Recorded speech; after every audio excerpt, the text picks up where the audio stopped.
Yes. Honorable members, welcome to GEMA webinar.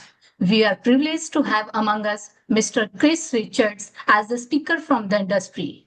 Chris Richards, holding degree in Brewing and Biological Science from Heriot-Watt University in Scotland. He has over 4 decades of experience in brewing, distilling, and biofuel industry, including roles in production, sales, and management. He is also a distinguished speaker internationally and has authored scientific articles as well as two chapters in the sixth edition of the alcohol textbook. At L'Element Biofuel and Distilled Spirits, Chris oversees international sales and business development of fermentation ingredients for the biofuels and distilled spirit industry. I invite our knowledge partner to start knowledge share. Over to you, Mr. Richards. Thank you very much. It's a privilege to be here. Today, I'm going to be talking about fermentation management and control, and it's a very wide topic, and we could do a whole day's presentation on fermentation management. So, first of all, what I'd like to do is look at what are we talking about? So fermentation management is identifying key parameters and conditions to maintain a healthy, consistent, and efficient fermentation. Fermentation control is monitoring those parameters and conditions to ensure quality and efficiency, implementing required adjustments to react to changing conditions. And another definition, although I won't be covering it today, is troubleshooting, which again is identifying excursions from those parameters and identifying root causes and implementing corrective actions to return to the key parameters and conditions. And if we look at what is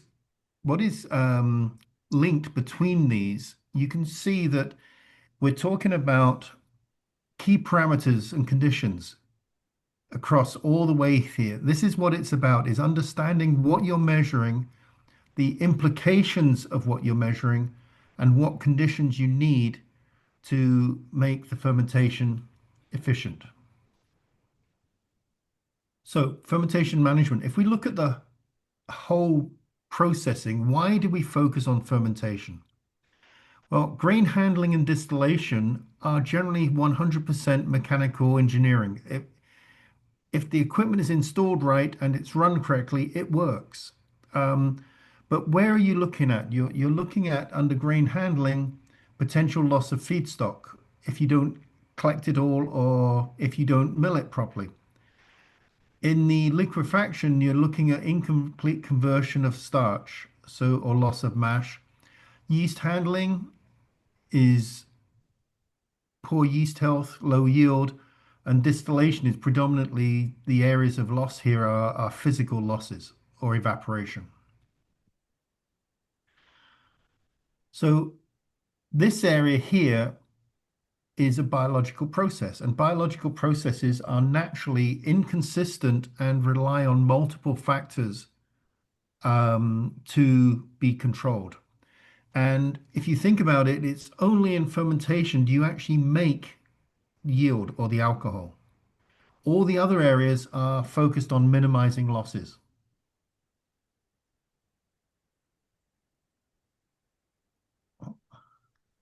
So what factors affect fermentation? Now, there's two areas I'm not going to be speaking about today in detail, but nutrition. So first of all, in nutrition, you have some basic requirements. So sugar availability, your feedstock being presented correctly to the yeast, macronutrition or large-scale nutrition, nitrogen, aeration, micronutrition, minerals, vitamins, etc. These could be a complete talk on another webinar if you wish in the future. Again, hygienic conditions, effective cleaning, correct design, correct engineering, antimicrobial control program, and under the hygienic conditions is probably where troubleshooting becomes more important than anything else. And again, that could be a further talk in the future. Low stress conditions. This is really what I want to focus on today because it's about handling stress that enables your fermentation to maintain its performance. So in an ideal situation, you have the inoculation or the feedstock coming in, or sorry, the inoculation of the yeast, the mash, the feedstock coming in, carbon dioxide coming out, some oxygen going in, and outside you have the cells, ethanol, glycerol, fusel oils, esters, organic acids, all the things that the yeast produce. And what you really want to do is create a balance so that this remains consistent and it remains a balance of performance. But in reality, what happens? You've got stress, sodium hydroxide, recycled ions, acids, osmotic agents, inhibitors, contamination, very temperature, all these things come into it. So the yeast cell numbers, the vitality of that yeast, and the viability of the yeast are changed by stressful conditions, and generally that results in lower yields. So fermentation management, it's identifying the key parameters and conditions to maintain a healthy, consistent, and efficient fermentations. So if nutrition and contamination are managed, then this process is about setting the correct conditions to minimize stress. So key areas of stress is osmotic pressure, temperature, pH, and inhibitors and stressors. So these are the areas I'll be looking at today. So an overview of the stress areas you've all around here. These are some. This situation doesn't change. If you look at the bottom, this graph or this graphic was produced 20 years or 22 years ago or 21 years ago, and it's still relevant today. Um, these things happen and they tend to work in synergy as well. So you have to be aware that high temperature and high sodium or high temperature and high sugar levels, etc., are cumulative. So that one and one doesn't equal two, one and one can equal three. So osmotic pressure. The yeast is bound by a cell wall around the outside, and which to allow the cell to function has to be a semi-permeable. It has to allow some things in and some things out. So when there's an imbalance of concentration, the higher concentration substance will attempt to pass through to the lower concentration. So if you have high sugars on the outside, water will try and come out of the cell and sugars will try to come in. And that is effectively the differential pressure between them is what's called osmotic pressure. However, due to the inability of sugars larger than 3 glucose molecules put together, they can't cross this wall. So that means that um, anything larger than dp3 does not impact the osmotic pressure.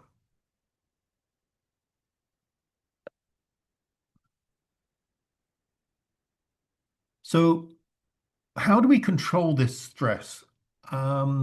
We try to keep the sugar just ahead of the yeast juice. Well, in a molasses style fermentation, that's easy because you just control the feed of the feedstock. However, in starch-based or grain-based fermentations, that's a lot harder because you have to use enzymes to convert the starch. Traditional thinking many years ago was to have a saccharification tank and use the enzymes at their optimum temperature and that to convert all the starch early. And that created a lot of stress on the yeast because it created very high sugar levels. What is used now nearly 90%, 100% in the industry is SSF, simultaneous saccharification fermentation. That means that you break the starch down into dextrins in liquefaction, and dextrins are glucose chains that have way more than one or two or three glucose molecules. Sometimes they're hundreds, sometimes they're thousands, sometimes they're 10 or 15. But you use the GA or the glucoamylase in the fermentation to break down the dextrins to the sugar that happens in real time. So effectively, what you're trying to do is spoon feed the yeast, the lower carbon sugars, um, as they need it. And obviously, the ideal would be supplying it in real time, just as the yeast needs it to start to breaking down enough.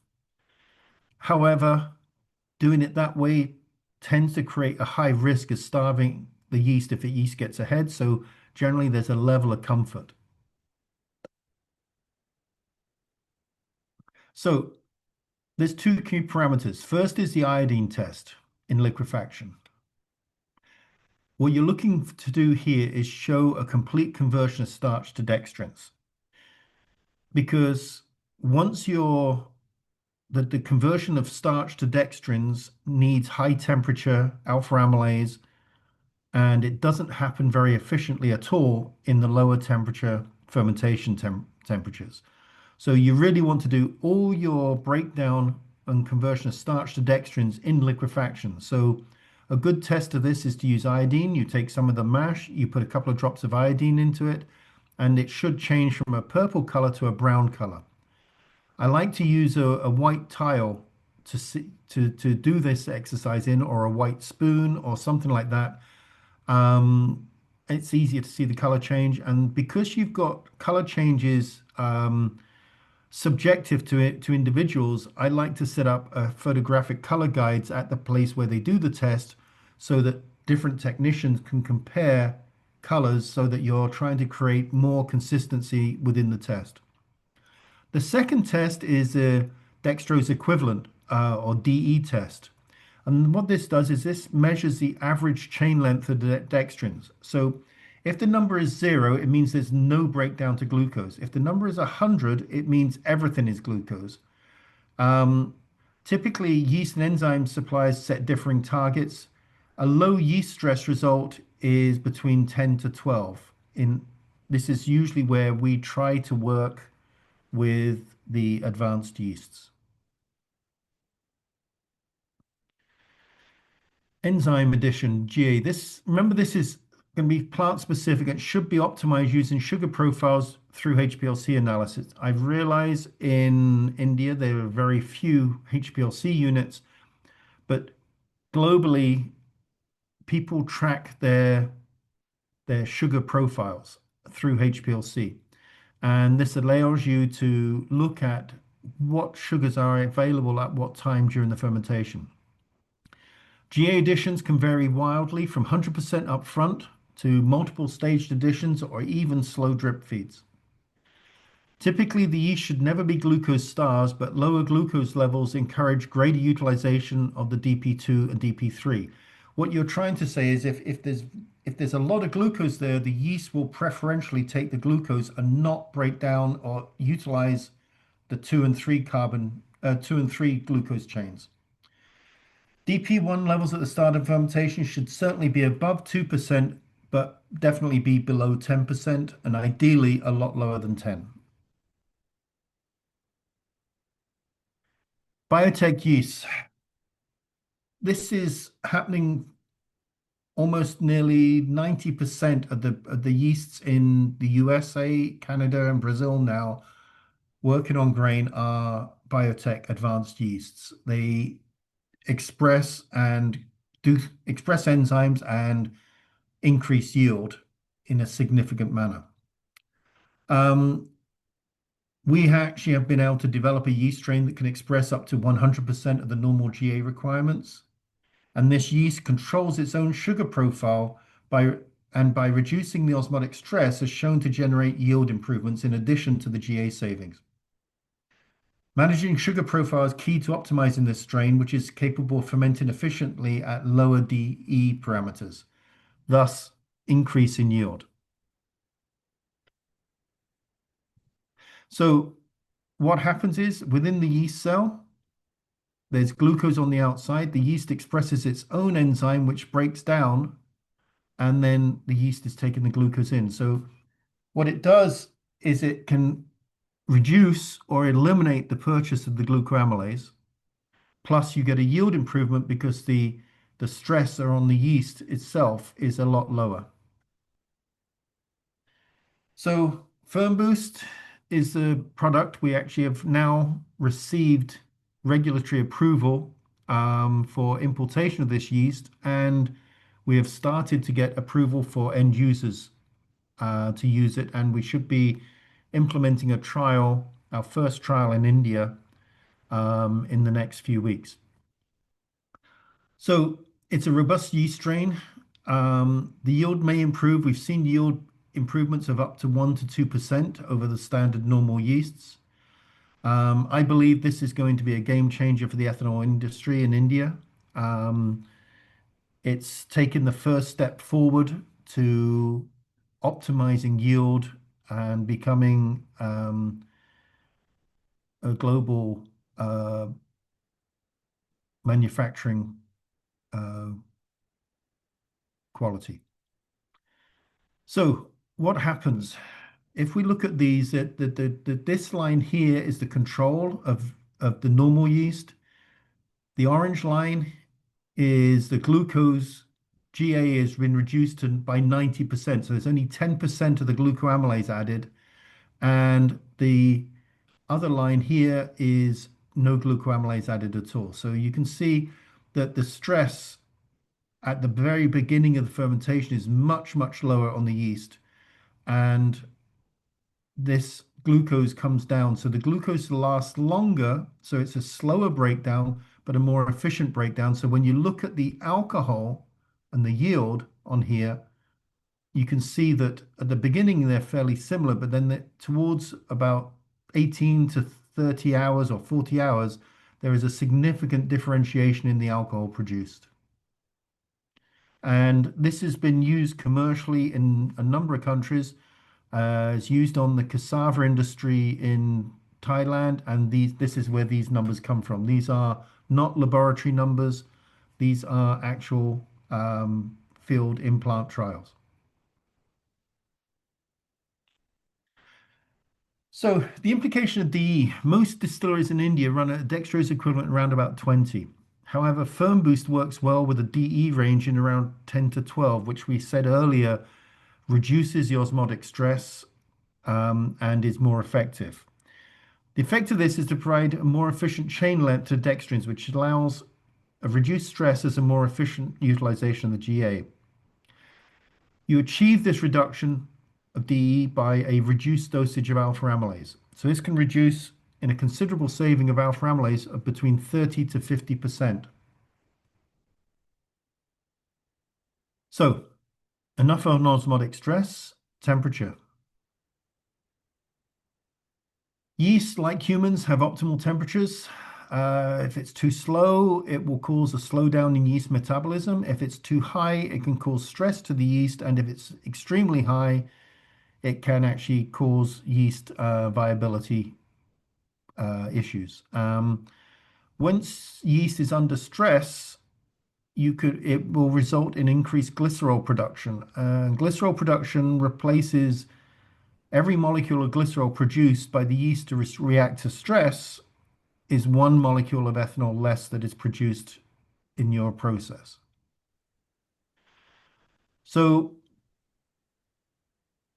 in optimal temperatures, depending on the yeast strain, 30 to 35 degrees is most distilling strains with low stress. If the conditions are very good, the yeast can work up into about 38. But don't forget that the fermentation process produces heat itself. What happens when temperature control is lost? Initially, the fermentation results will appear normal or even slightly better. However, the real damage is seen post 30 hours of fermentation when yeast stress levels are increased due to the following: ethanol levels, decreased nitrogen, diminished sterols, nutrition depletion. So if you look here, you can see the purple is the out of control, the dark line is the norm, and you can see for the first 24, 30 hours, it actually looks as if it's running slightly ahead, but then it slows down dramatically. So this is based on a US one where it was at 17.5% volume, and they actually dropped down to around 12 weight volume, which is around about 14 or 15 percent volume.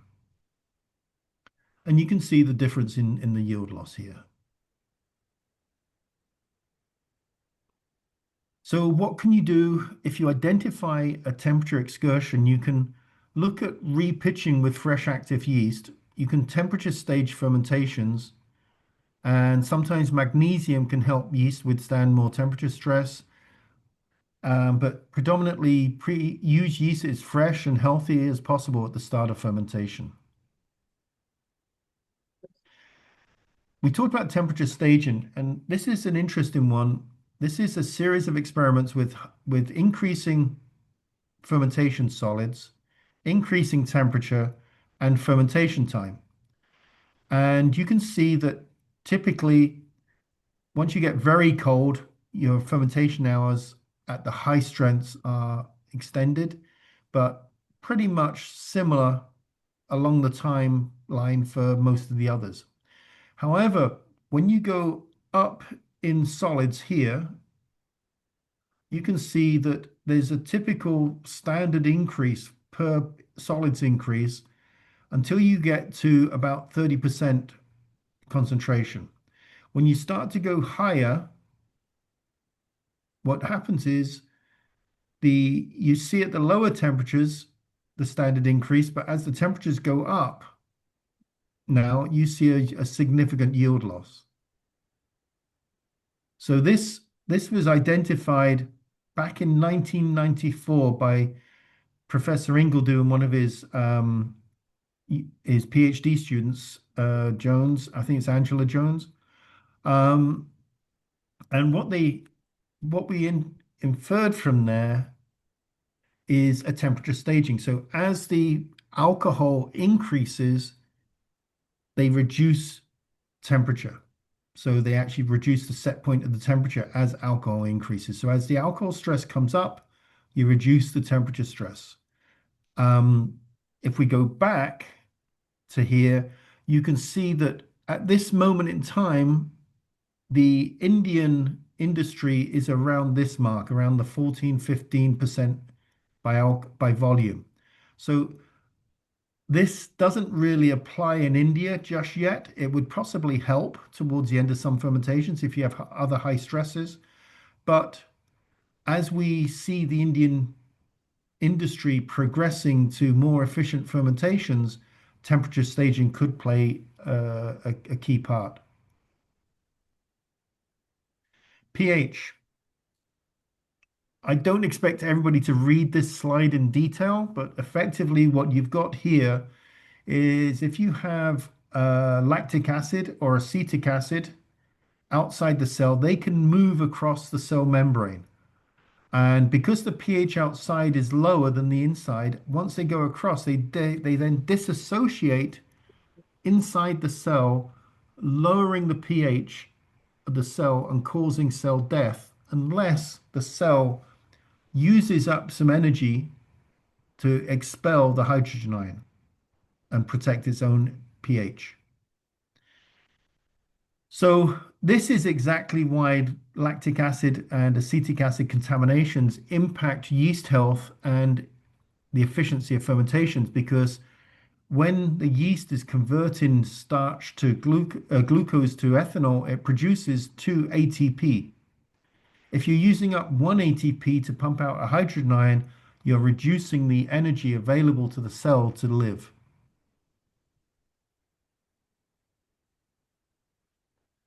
So yeast's ideal mash pH is 5 to 5.2. If the acidity is higher, the pH lower, a yeast cell will expend more energy maintaining its internal pH by transporting out hydrogen ions. Energy is limiting for growth, so the usage of energy in a one-to-one ratio further reduces growth and lowers the rate of alcohol production and the yield. This is how lactic acid produced by bacteria can cause a inhibition of yeast and an inhibition of the reduction of the yield. So what's normal for a fermentation? We can see normally if we end up about just over 5 at the start, as acids are formed, and bear in mind, ethanol is a mild acid, you can you can see a lowering of the pH, but then towards the end, you'll see the pH come up. So looking at the final pH does not give you your lowest pH because as the yeast lyse and buffering compounds release, you see the pH coming up at the end of fermentation.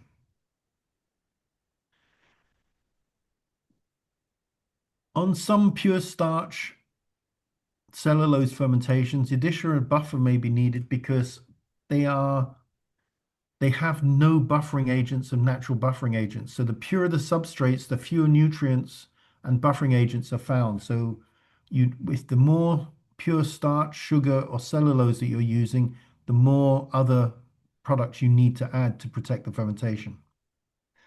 Low pH in the early stages of fermentation are generally caused by microbial organic acids production and or lack of mash buffering compounds, and that's harmful to the yeast. So a good hygienic design and effective cleaning programs are essential, and a preventative antimicrobial program can also be used. And you should be prepared to monitor your way of measuring, which in India is typically the VFA, and react to increases in these, looking for problems and looking for reasons.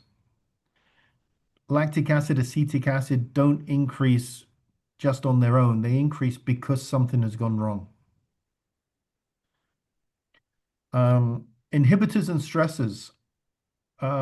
These can be caused by many things, but two of the most common are sodium and organic acids, and the second one is temperature. These are the main ones that if I'm troubleshooting a plant, these are the first things I look at. It's important to monitor these type of products in the event of a stop to sluggish fermentation. So if you have a fermentation that you think is inhibited, it's important to know what is actually happening in that fermenter. Is it slowed down or is it actually stopped? And normally you can do this very easily by taking a sample at the end of your normal fermentation cycle, just leaving it for another 12 or 24 hours and retesting it. If the alcohol goes up and the sugars go down after that additional 12 or 24 hours, the inhibition has just slowed the fermentation down. If it stayed the same, the inhibition has actually stopped that fermentation. And it's critical to understand the difference between the two. So if the stressor is stopping the fermentation, in most cases, it's usually obvious, as there should be a large swing from normal conditions. However, smaller changes can impact the kinetics, causing incomplete fermentation and harder to identify. Sodium, large swings are usually linked to a CIP leakage or errors. The small changes happen over time and linked to sort of the recycled water and the gradual buildup. The best solution to this is to have an effective caustic recovery system in the CIP. That has you two gains. One, you're going to use less caustic, and two, you're going to lower sodium levels. Organic acids, there's three main types of issue. One is a major contamination, and that is a significant change from batch to batch. The second one is chronic contamination, which is a slow increase over a long time. And to be honest, the chronic contaminations impact most industries globally.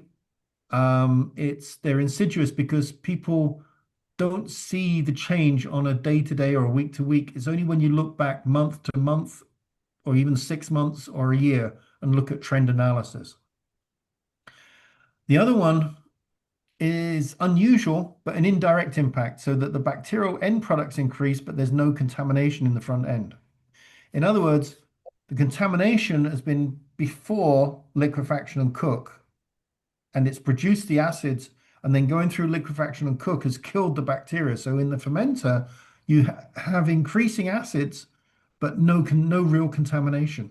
This one's very difficult to find and normally needs an investigation, and a mass balance is typically the best way to find this one. So conclusion, I apologize. It's been a relatively short period of time. I'm happy to work with GEMA to do a more detailed presentations anytime you wish. But fermentation management is about achieving consistency. You need to try to do tomorrow what you did today and do today what you did yesterday. So if you get consistency, you can manage change and you can manage optimization. That consistency is achieved through a combination of good hygiene, correct nutrition, and optimized plant conditions. But it's critical to understand your process, set key parameters, and monitor that performance. Now, the key objective as a plant manager is to reduce the production of non-ethanol products, glycerol, organic acids, all of these divert glucose from ethanol and to achieve a complete fermentation. So early responses to issues can save a lot of money. And finally, India is on the edge now of being able to take advantage of some new cutting edge technology. You can reduce unit costs, elimination of GA dosage. You can increase yield, and it has the ability to run at low DE, which gives you a reduction of alpha amylase. So your cost in use can reduce and your yield go up. So all of the above can be achieved with the use of the biotech yeasts, specifically the Firm Boost strain.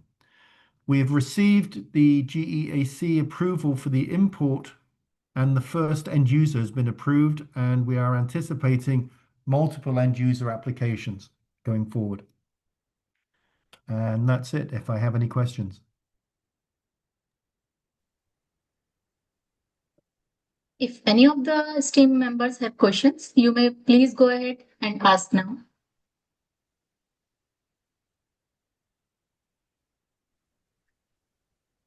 Any questions from the participant side?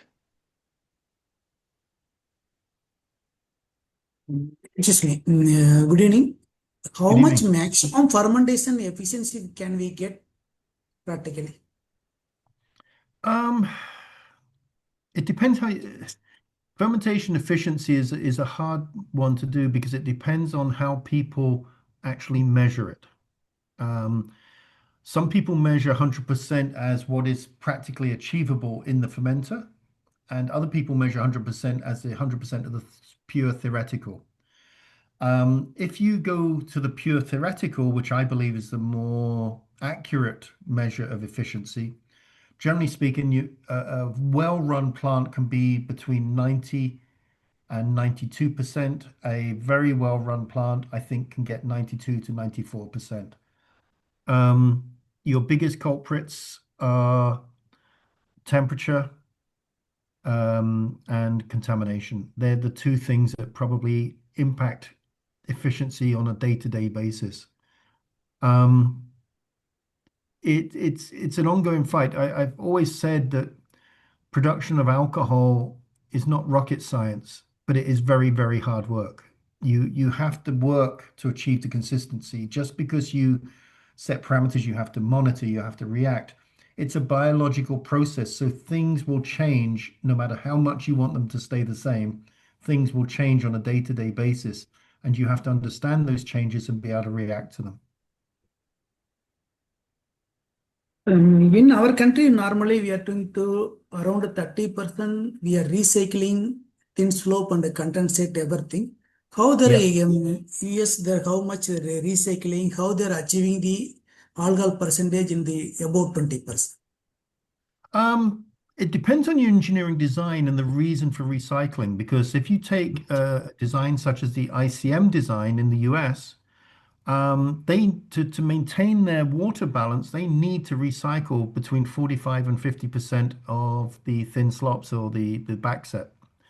If you take something like the Katzen plant, which uses a different water balance and control, their typical recycle is around about 30%.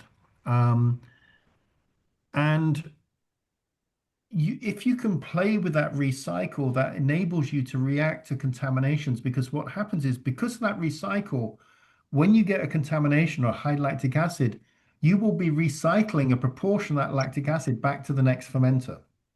If you know you have a bad contamination and you can reduce that recycle, you can recover from that contamination quicker. So again, it's about understanding what is happening in your process, what is happening in and how to react to create the quickest way to get back to the optimal production. Does that answer the question? Yes, thank you. Okay. Sir, my question is, I'm CK Jain. I'm CMD of Gulshan Polyon. Yep. You can hear me? Yes, I can. You said the fermentation efficiency is 90 to 93% maximum. And Depending on how you measure.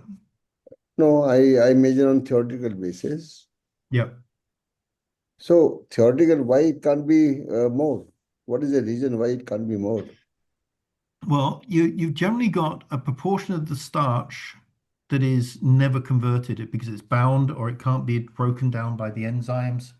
And if you measure your DDGS, you will find that there is a small proportion of starch in the DDGS. So that is one loss. The second one is the yeast has to produce certain other byproducts to survive, such as glycerol. It will produce succinic acid. It will produce other things so that you have glucose diverted to other things other than ethanol. The third area is unless you are utilizing very new technology and to some extent some bacteria, you will never utilize all the sugars. There will always be some DP3 plus, there will be or DP4 plus, there'll be some DP3s, some DP2s, and hopefully very, very little glucose. So any sugars that are not actually converted to alcohol impact on that efficiency. So you're talking about it's almost impossible for the yeast to utilize 100% of the sugars. So that's one aspect. The second aspect is it will produce glycerol and other products, and the yeast will produce a little bit of lactic and acetic acid itself.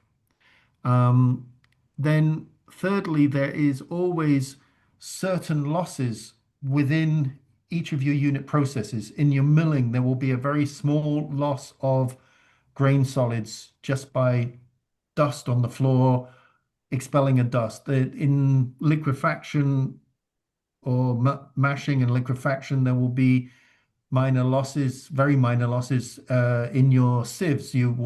Any grain you take out in your sieves are an efficiency loss. Fermentation, as I've already said, you're doing residual sugars, residual starch. All of these things count. And then in distillation, you've got minor losses on the base losses. You've got some evaporation. So there's always a little amount. You very rarely get a 100% recovery on distillation. So all of these things tend to add up.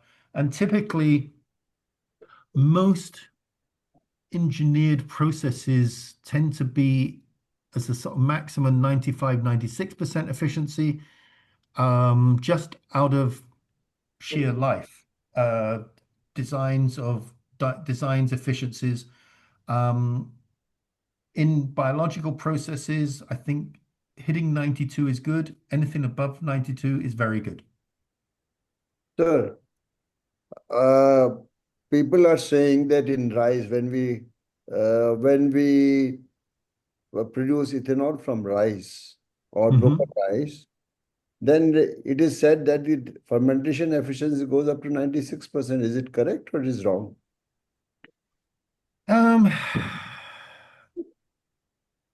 The starch will break down easier in rice than in corn. It's a more simplified starch. But again, it comes back to how you measure. I think 96. I would like to see the numbers and do the calculation myself. But yes, rice is a bit easier to convert than corn.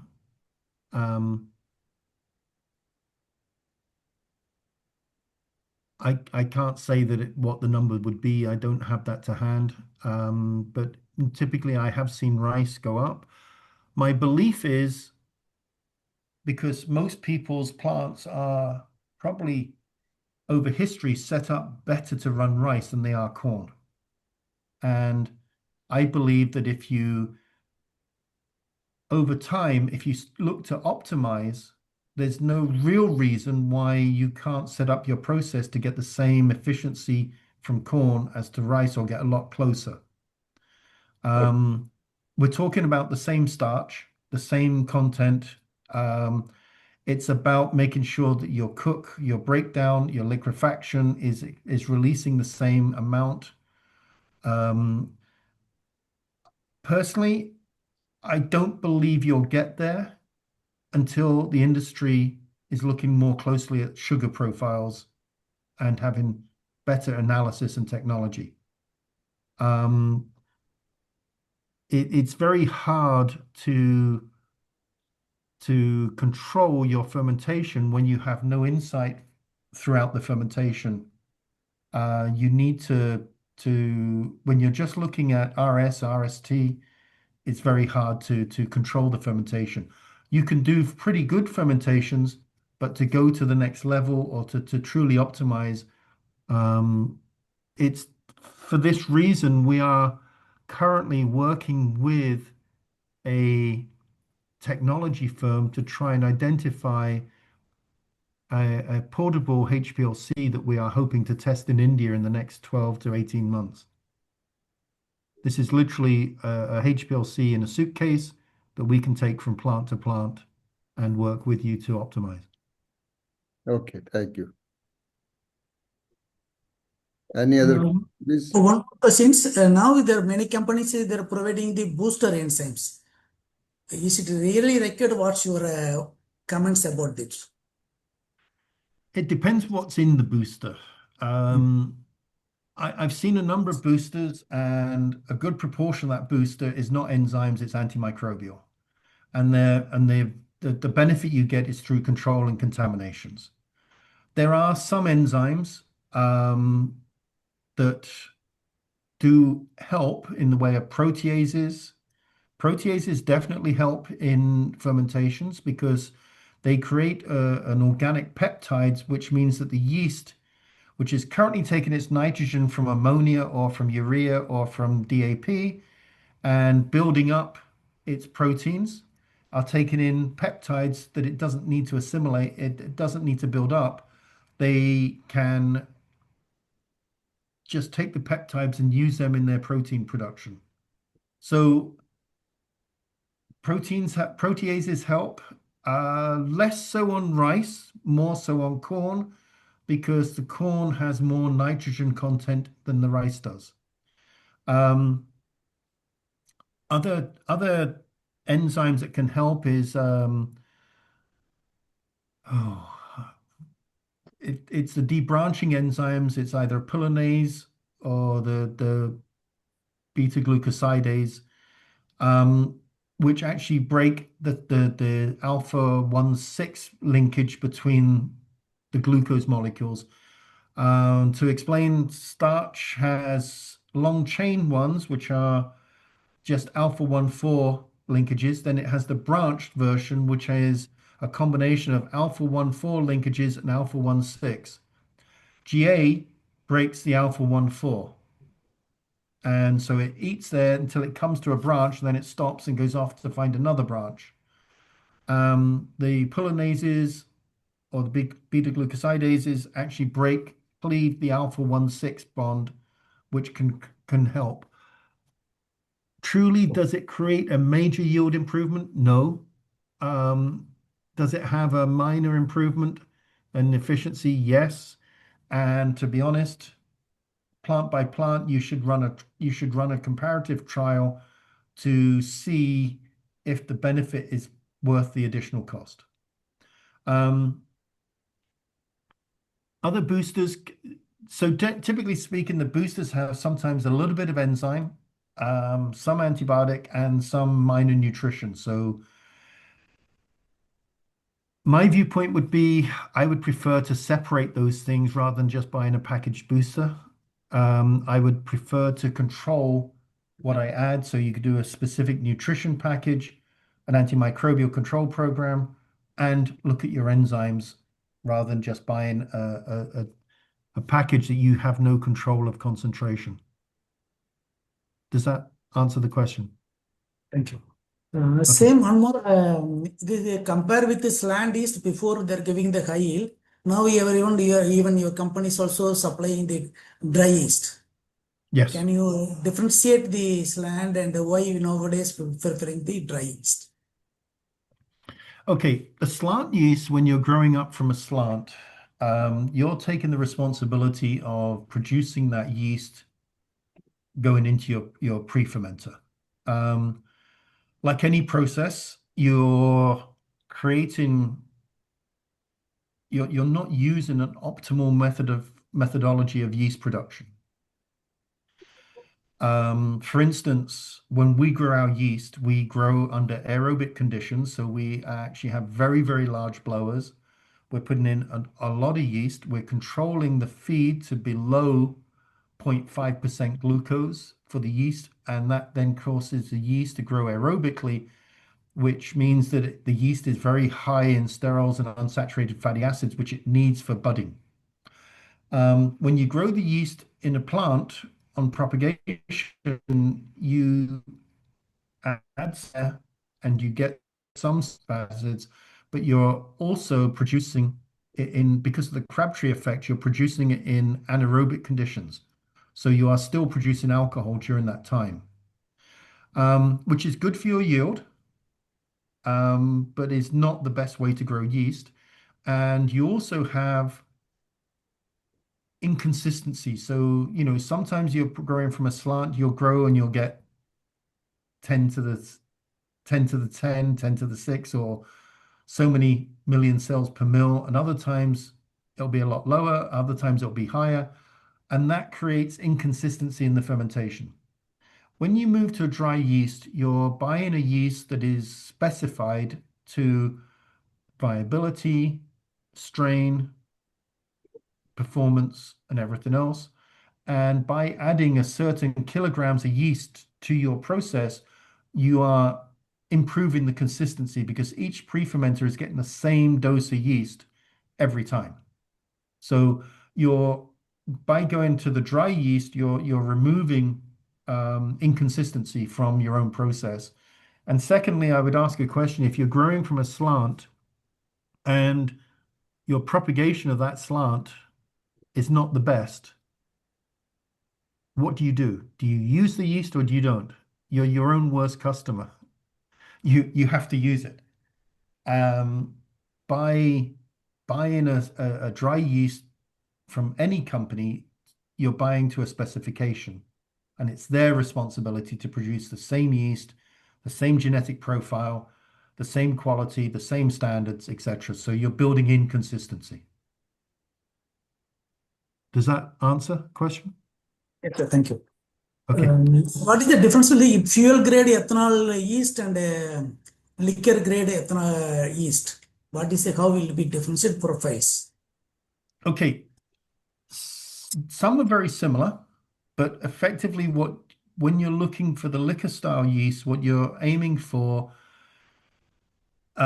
is, especially on the ones like for malt whiskeys, rum, and things like that, is the congeners and the flavor profiles that the yeast will produce. There are very, very differing flavor profiles across there. For the ENA and for the biofuels, you're really only interested in yield and efficiency.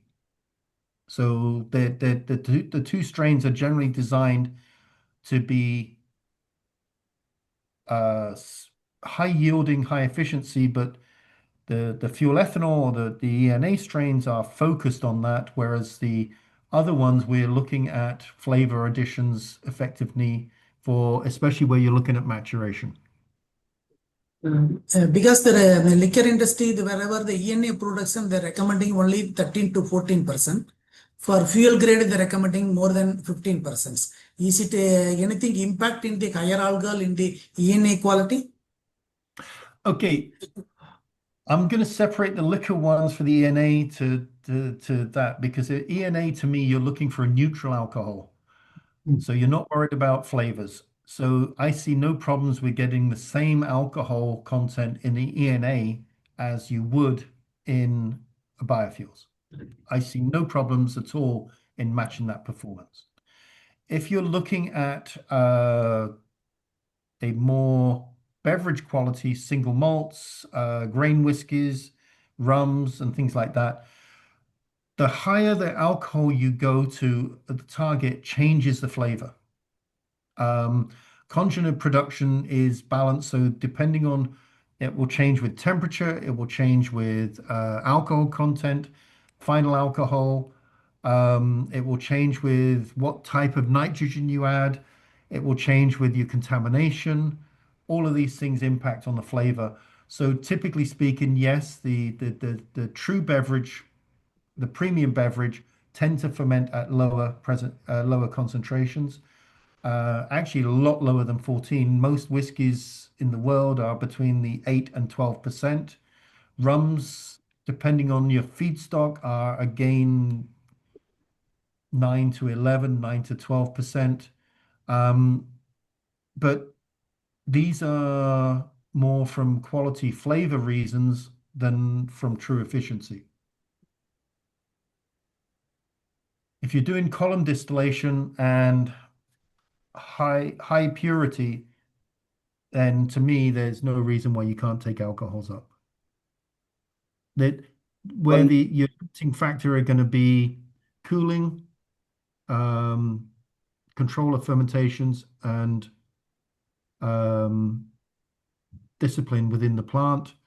And I think a lot of you have heard me say this before, when you're running in that sort of 8 to 12% alcohol, it's like walking on a street. If you're going from the 12 to 14% alcohol, you're on a plank 6 foot in the air. If you're going from 14 to 18%, you're on a tightrope 20 foot up in the air. And if you fall off that, you're going to hurt yourself. Thank you. Mr. Richard, we are from Asago Industries. We Hi. have a problem. Actually, in India, we used to get about 3 years aged rice from FCI for our as our substrate. When we process or regular rice, fresh broken rice, there is no problem of foaming. Whereas we use that old 3 years old rice, we are getting too much problem of foaming. Okay. So, what may be the reasons? The reasons are probably linked to some other factors of spoilage or within the grain. I don't know the exact reason. I assume you're having to add anti-foam. How are you treating the issue just now? Are you adding anti-foam? We are controlling with anti-foam. Okay.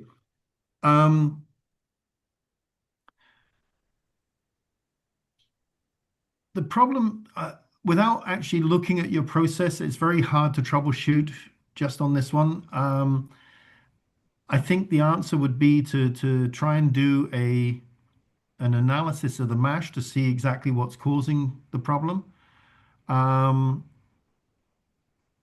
Obviously, sorry?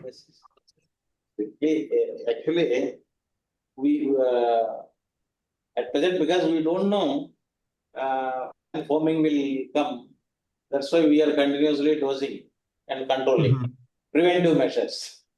Yes, of course. We know the reasons, at least we can see some of the preventive measures. I mean, the other answer is to look at some laboratory work and just try and see if you can mimic the foaming in the laboratory and then look at changing conditions within that. I'm not, again, I'd like to come in here. Oh, please help. Okay. So there was a change in feedstock that the industry underwent in the last month. from a broken grain, we received a very refined rice from FCI, and that's the Food Corporation of India. Chris, this is for your information. Okay, So we thank you. all went through this change. Okay, so broken rice has a certain starch content, and FCI rice is a pure edible rice. Only it is aged, and it was surplus in the stock of Government of India. So they decided to uh, get rid of it through ethanol. So the entire industry went through a feedstock change, and we all of our systems underwent a shock in some form or the other.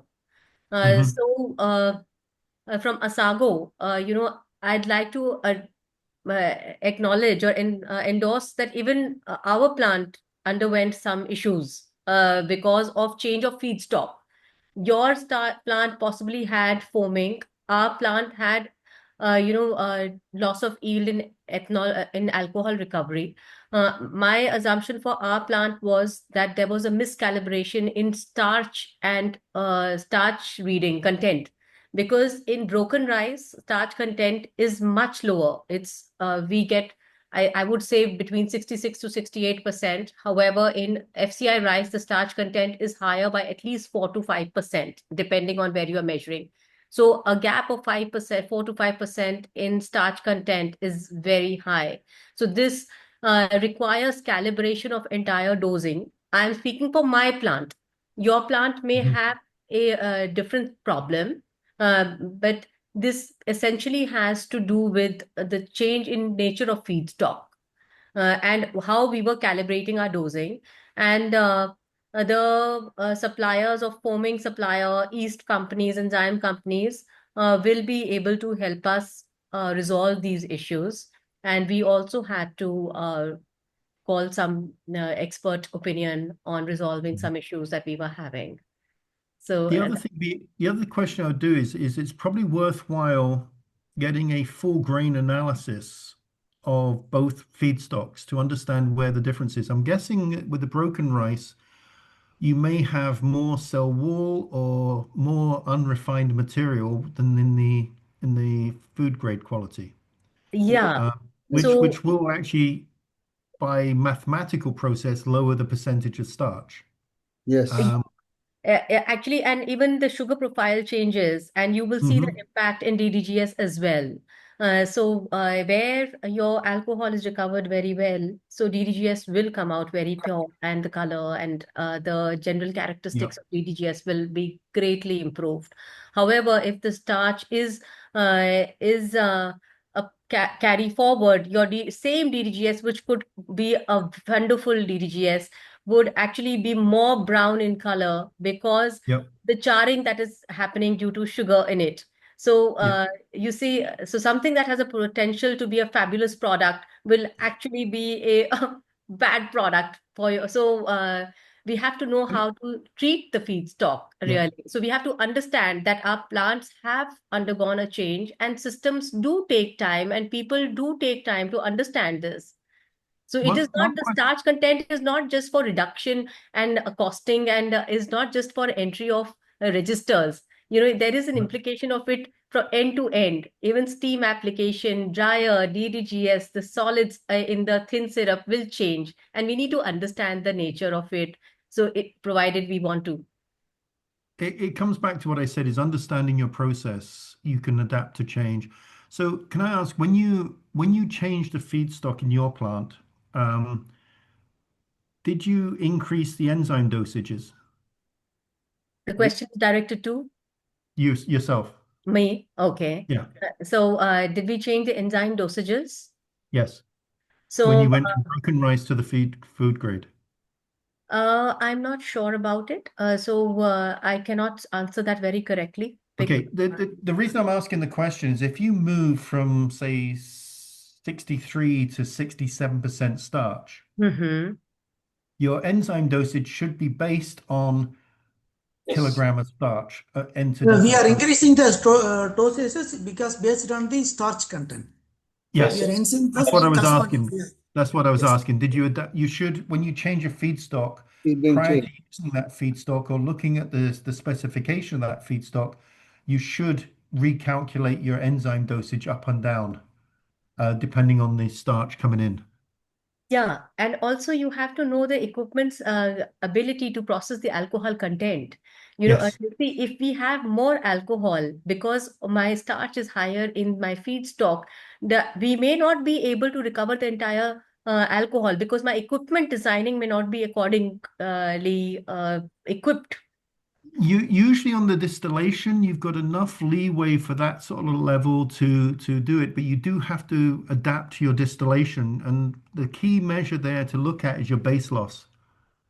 Yeah, so you Um, may have to not only calibrate your enzyme dosing and yeast dosing, you may it's also have to all, calibrate the DS, the concentration actually. yes. So And you'd also look at calibrating your centrifuges, because you may find that with the broken rice, you've got a different level of fine grain through milling, and you may be pushing back more solids through your centrifuges than you are coming back with the different feedstock. So you're right. The whole process is all completely interlocked, yeah, and a change at the beginning impacts a change at the end. A change on the feedstock carries all the way through. And again, it comes down to knowing your process, and thinking ahead. And you can probably resolve 85% of your problems ahead of time if you actually think through your process and understand the change you're making. yeah, and actually we have to realize that we are also working on a template. We are all used to working on a certain broken rice or taking, Yes. not really used to adapting to feedstocks. So that flexibility has to be first in our minds. We have to Mhm. realize that we have put something different in our system.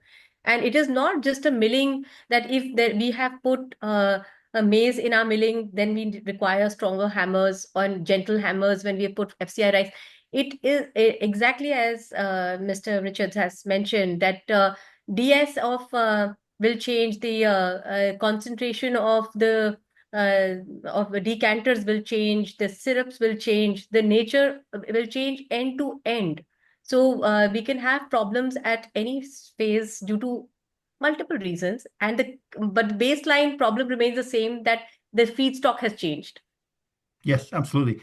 Even in the US, I lived in the state of South Dakota, and within a 100-mile radius, they had corn that was grown normally, and they had other corn that was grown with irrigation. And the Okay. starch content difference between them was up to 3%. Yes, rain-fed So corn and irrigated corn is has a absolutely. different quality. Yes. And so the same plant could Same in get India. two different corns coming in. So yeah, you're exactly right. You have to understand what's coming in and how to work with it. Yeah, so we don't understand, people wouldn't understand that how a rain-fed corn would be different from an irrigated corn.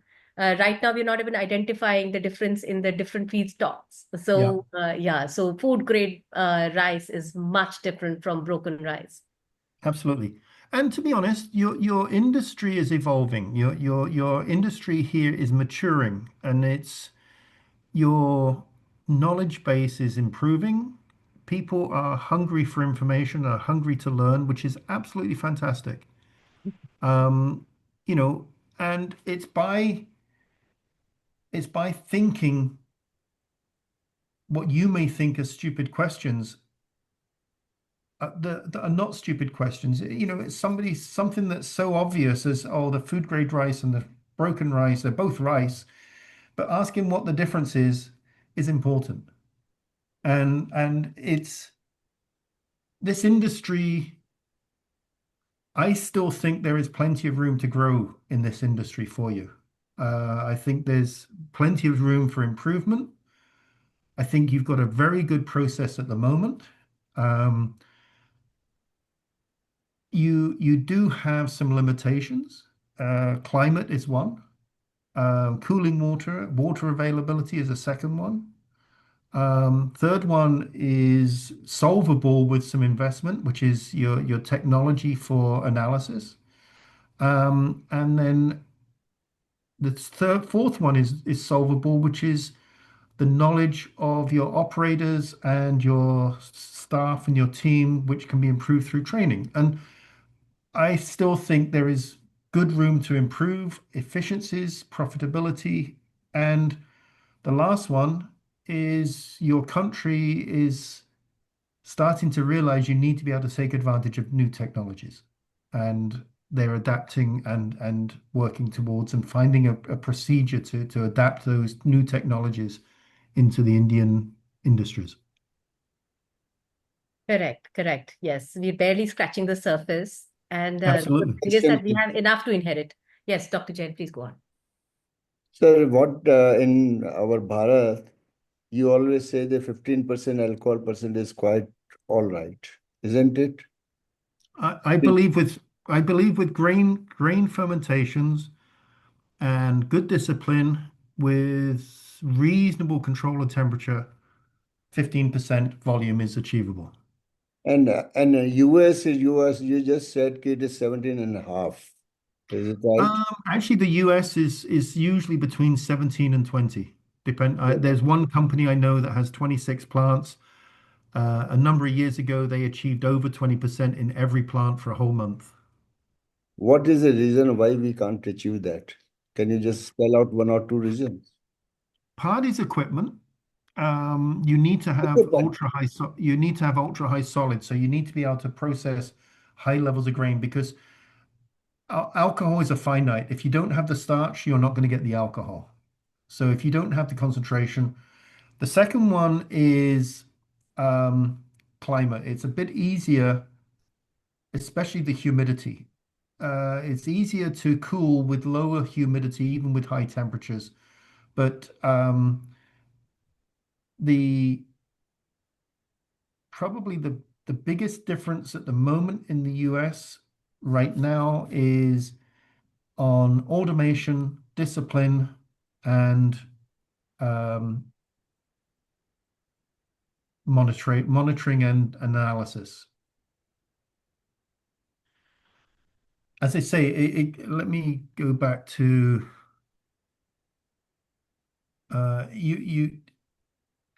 you look at this. If you look at this one here, if you're aiming for that 18, 19, 20% alcohol, you have to have temperature staging. Otherwise, you can have very long fermentations. If you can't control to 28 degrees in India in fermentation. So you're going to be at the sort of 30, 35, 36, 37. And that drop down of yield there is important. So if you want to achieve over 18% alcohol, you need to put in this temperature staging. So there's a way out to control the temperature. For example, I put up the chillers and all that. Yes, absolutely. But tell me one thing. If the starch, you said starch content is less. If I increase the DS, the starch I have given full, but it doesn't work. Instead of 30, 32, I make it 36, 37. It doesn't work. The starch I have increased. Yes. Okay. It's about, I would love to work with one of your plants with my team and go step by step because I think we could go further. If you can control temperature and you can control contamination and you can control other things, there is no. It is easier. It is less cheap. It is cheap if my starch is my alcohol content go 20% or 18% instead of 15%. It's cheaper to install a chiller. Yes. It's cheaper to install chiller. Yeah. As I say, I would be very happy to have Rajesh work with you and the team work with you. Welcome always. Welcome always. I'm just looking for the. But you can't jump from 32% to 35%. It has to be step by step, and it has to be over a period of time. We need to work with you. And the first thing you have to do, and this is where I think you have the problem, is it's fermentation kinetics. If your fermentation is finishing at, say, 60 hours, if you put your solids up, the fermentation will not go any faster. So if you only have 60 hours, you're only going to achieve that level of alcohol. What you have to work on is creating what I call a fermentation gap at the end of fermentation. Then you can fill that with additional solids. So you have to look at your nutrition, your parameters, your yeast handling, and everything else to create a gap of, say, 8 hours of time at the end of the fermentation that the fermentation is already finished. Then you can take the solids up and fill that gap with additional fermentation. If your fermentation is finishing at the 60 hours and you just put the solids up, the same fermentation will happen, and in 60 hours you'll get the same alcohol. But you'll have higher residual sugars and you'll have higher residual starch because you haven't had the time to ferment that product. You mean So to if say for the higher fermentation alcohol percentage, we have to increase the fermentation hours? or increase the fermentation kinetics and go faster, which is possible. Okay. Either increase the ingredient to go fermented faster or take Yep. the longer time. Or take longer. Longer time. Okay. Yeah. So Do one of the things something. you can do right now is take a sample from the end of fermentation and just leave it in a water bath in the lab, or leave it in the lab and retest it after 24 hours and see if your alcohol's gone up and your sugars have gone down. And if it has, it means you're leaving yield at the end of fermentation, and you'd actually be more profitable cutting your solids back a little bit and having a complete fermentation than letting the sugars go on beyond fermentation. I think Mr. C.S. Tiwari is there. जरा आप note कर लें क्या कह रहे हैं sir, और करके देखें वो 24. You just take the sample of when it is concluding and put it for 24 hours, as you said, sir. No sir, कर लेंगे सर. करिए. So, sir, I am interested कि how to increase. I am told that yeast cannot take that stress of more than 15%. I am told like No, this. the yeast you're using in the thermosac yeast that we're using and the firm boost can go up to 18-20%. It's about conditions. Okay, it's about okay, fine. So let us improve those conditions in one of the plant we have. Yep. As I say, Rajesh, I think you're online. Yes, Chris. Yeah. I mean, obviously, I'll leave you to reach out. Right.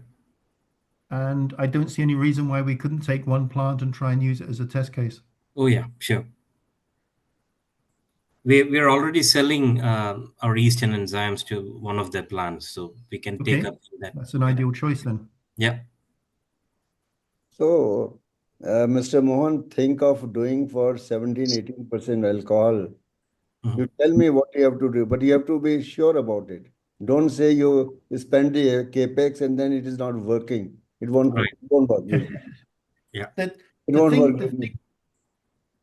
Dr. Jain, the thing you need to worry about is when you go from the sort of 14, 15 to the higher alcohols, the risk level goes up. A failed fermenter at 15% might lose 1%. A failed fermenter at 18% will lose 3%.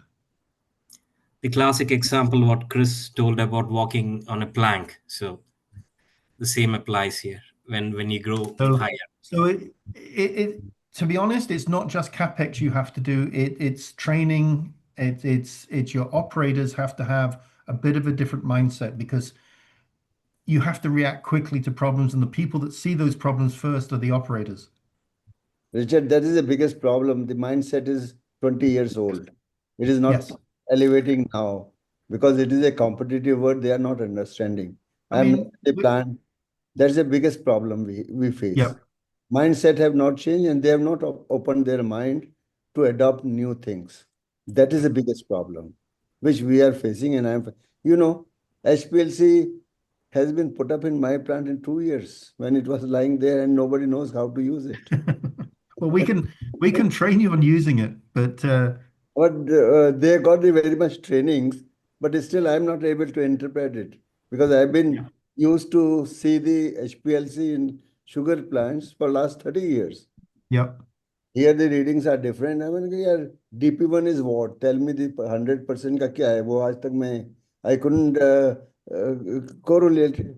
They stopped giving to me I'd be very happy one time when we're in India, or Rajesh can as well, is come with you and go look at a whole range of HPLC readouts and explain it and talk to it through. I mean, it's I'm not easy.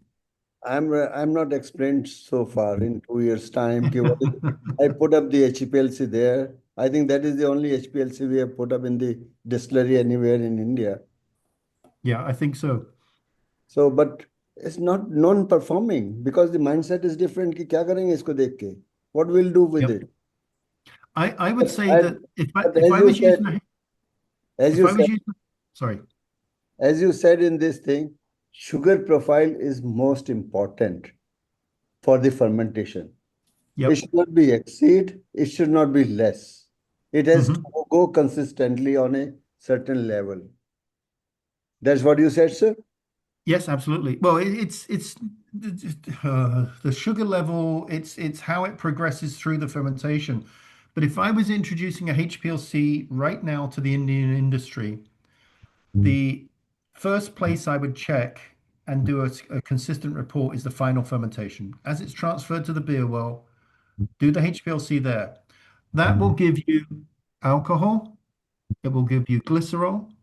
It will give you lactic acid, acetic acid, and your sugar profiles, your DP1, DP2, DP3, and DP4 plus.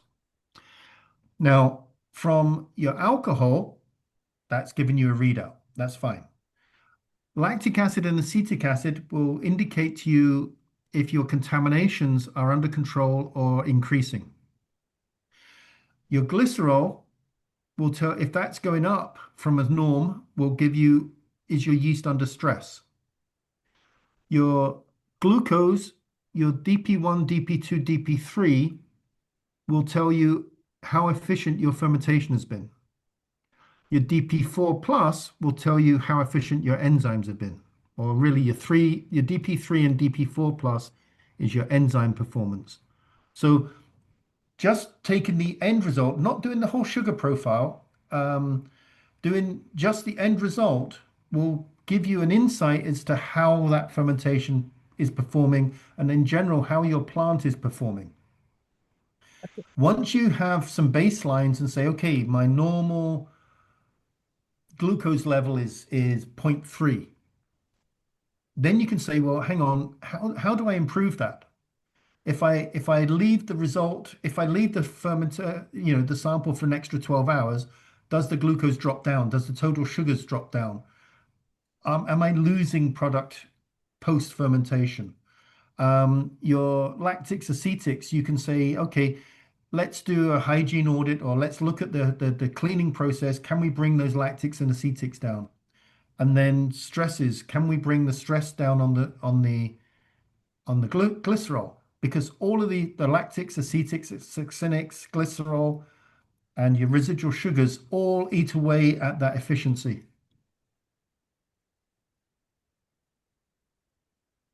But that's where I would start. And then once you find that useful, then you can say, okay, I'll do one every 6 or 8 hours throughout the fermentation. I'll do one at 20 hours, 40 hours, 60 hours.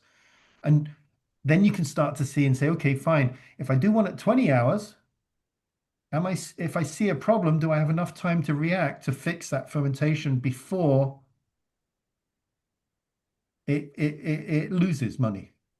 That's where the HPLC makes money for you, is early stage results allow you to adapt, maybe either add more enzyme, add more yeast, or add antibiotics or whatever to react to an early identified problem. But personally, Indian industry, I would look at your final results and get a complete understanding of where those fermenters are for now. Not try and fix them, but just get an understanding of how they're performing. So nice of you, sir. Very good insight you have given. And actually, the fermentation is the backbone of this industry. The viability depends on the fermentation. Absolutely. More expertise is available into this. We should learn more. First of all, we should open our minds of the our workmen. That is the biggest problem. Mr. Tiwari, sorry, I am just blaming you for No, this. no, no, it's nothing. It's everybody is in the same boat, and Other it's a learning procedure. We are all adapting to the conversion of feedstock, understand what is the use of understanding what it is. Even my experience, honestly came here that how to deal with raw rice and parboiled rice. And, we didn't have any schools to teach us. So we are all having hands-on experience. So similarly, FCI rice happened. So that's fine. So we are all learning new things. The rain-fed corn, irrigation corn, these are all very new concepts for us, frankly. So I also realized that when we went through the FCI shock in our processes, I realized that we are far too premature to use HPLCs. We were not even doing what was available to us, the starch readings and adjusting our dosing there. So forget about HPLCs, frankly. So our understandings are very, very premature. But we are picking up fast, and I am very appreciative to Mr. Chris Richards for enhancing our knowledge today. And thanks, we have actually taken double of your time, and That's all right. we requested, and which is typical of these webinars, a very interesting webinar, a very interactive webinars do carry on, do extend, and As I said, if you wish to repeat this on a different topic, nutrition or contamination or hygiene, very happy to do so. We'll certainly do, sir. We'll certainly do that. Thank you very much. Richard, No sir, problem. Any other question? Any other question? Richard, sir. Yep. Good evening, sir, and delegates. Good evening. Sir, I want to ask, can we reduce the fermentation time in the process? As I also asked in the question. Yes, you can. That's the simple answer. How you do it is depending on your plant, but it's going to be a combination of physical plant parameters. It's going to be a combination of your yeast handling, and it's going to be a combination of nutrition. Those three things are normally the reasons and the way forward to improve kinetics. For instance, if you improve your propagation of your yeast and you're putting in more cells into the fermenter, more cells equal quicker fermentation. If you can improve your yeast handling so that the budding stays longer in the fermentation, budding yeast produces ethanol 33 times quicker than non-budding yeast. So if you can keep your yeast viable and vital in your fermentation, it will go quicker. And the way you do that is through nutrition, reduction of stress, good yeast handling. So yes, how much we can produce, we can speed up your fermentation, I don't know. But as I say to you, in the US, under their conditions, we're achieving 18, 19% alcohol in 56 to 60 hours. So if you can do it there, you can do it elsewhere. But again, it comes down to your discipline, your control, your automation, your management and everything else. But I am 95% sure that yes, we can speed up your fermentations. Because if fermentation time we can control and we have to get it some shorter, then it will definitely boost our productivity without. Absolutely. And fermentation, speeding up the fermentation can do one or two things. You can either do more fermenters per year, or you can take the solids up and go higher alcohols and save on water, energy, and do more alcohol per year. A lot of saving on that front. But it comes down to plant by plant, step by step. There's not a template to say if you do this, this happens. It has to be under your conditions, under your process, under your people. But in essence, yes, I'm 95% sure that we can go to probably most plants in India and work on speeding up fermentations, go into slightly higher alcohols. These things can be done. It's a willingness to adapt, and it's a willingness to to believe. And there are things you can do. For instance, let's say you take your alcohols up and you don't think your distillation can handle the higher alcohols. Yes, sir. That will also impact on inhibitors and contamination. That will Yeah. also control if we will But control that. if you have higher alcohols and your distillation can't handle it, you can slow your distillation down so you produce the same alcohol per day at a slower rate but at a higher alcohol input. That can be done.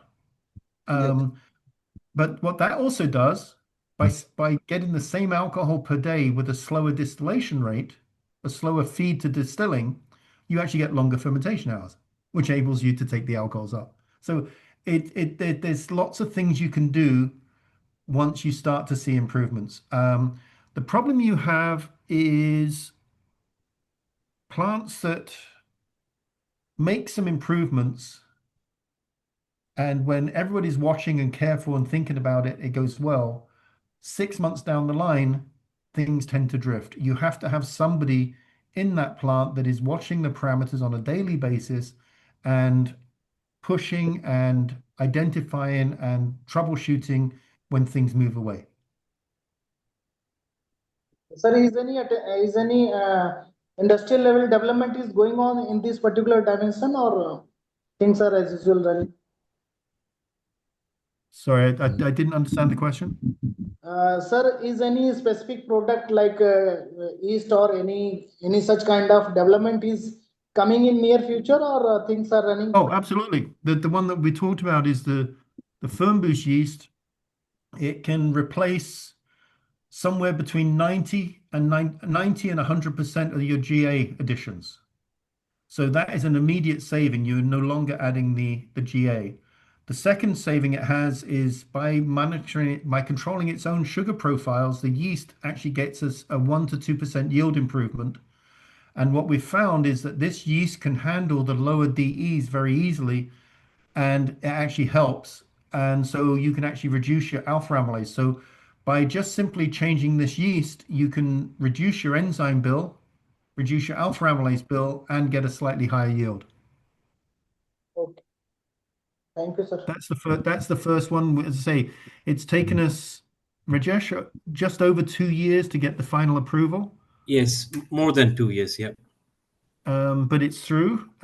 We have our first end user approval, which will be starting trials very soon. And I think we have, is it 15 other end users approvals processing? Yeah. So we'll be doing our first trials in June, and we'll present it to GEMA on the outcome, and it should be a game changer for the Indian alcohol industry.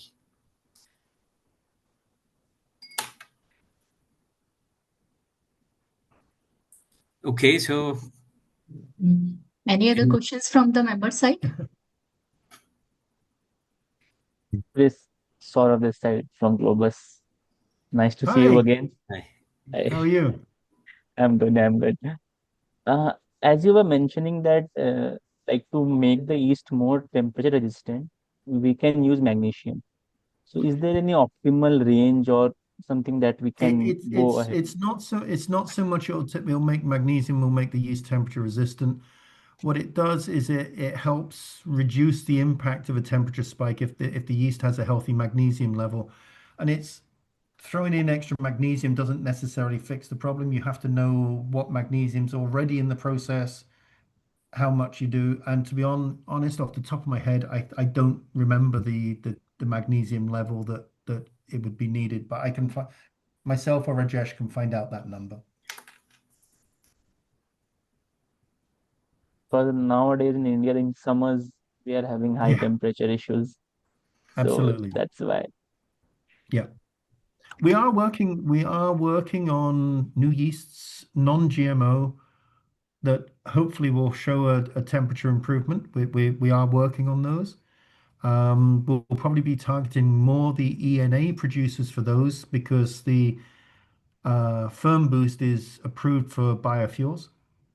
But we're hopefully in the next 6 months having some strains that we can trial that are better yielding, lower nitrogen, and higher temperature. But they're in the development process at the moment. Sir, my question is there. I just forgot to ask you. You said that the D should not be maintained at 20, isn't it? If I understood correctly. The DE, most of the Indian industry is running at about 20. Yes. That produces shorter chains, which is less efficient for the GA. I wouldn't suggest jumping from 20 down to 12, but I think you could probably reduce the DE down, irrespective of the yeast you're using. But the firm boost we know works very well at 12. Okay. What will be? It will benefit there Yes. in fermentation, in propagation of yeast, huh? Yes. Well, not so much the propagation of the yeast, but it will benefit in the efficiency of the enzymes that you're using in the fermenter. Viscosity will be very high for 10, 12 D. Not really. It doesn't change that much. It doesn't change, man. Okay. Because once you've gone through cook, your viscosity will go up slightly, but the big break is going from your slurry to cook, which is where the big viscosity is. Once you've broken the gelatinization, the viscosity doesn't change that much. So you are suggesting that D in liquefaction should be minimized. I would say optimized. Optimized, okay. Yes. Instead of 20, go Yeah, not up, go down. Go down. Yeah, Huh? you need. I would suggest doing some trial runs in your plant and seeing where the DE should be. I mean, we have, as Rajesh said, we're providing enzymes into one of your plants. We could certainly trial that, do some work there with you. Yeah, those trials can be done, yeah. Why not? Yeah. Why not? So thank you very much for my question. Will you follow up on that one? Anything else, Rekha? Now you took over. Yes, Chris. Yes, sir. Yes, sir. All question gone now. Yes, sir.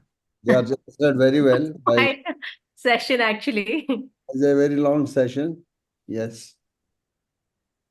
Oh, I've enjoyed it. It's a fun session.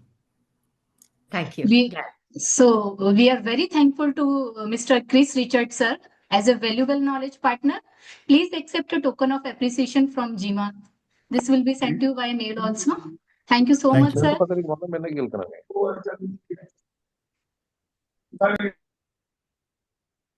Thank you, sir. Namaskar. Thank you. Okay. No, thank you. Thank you. Thank you very much. Thank you, sir. Thank you. Thank you, Jamie.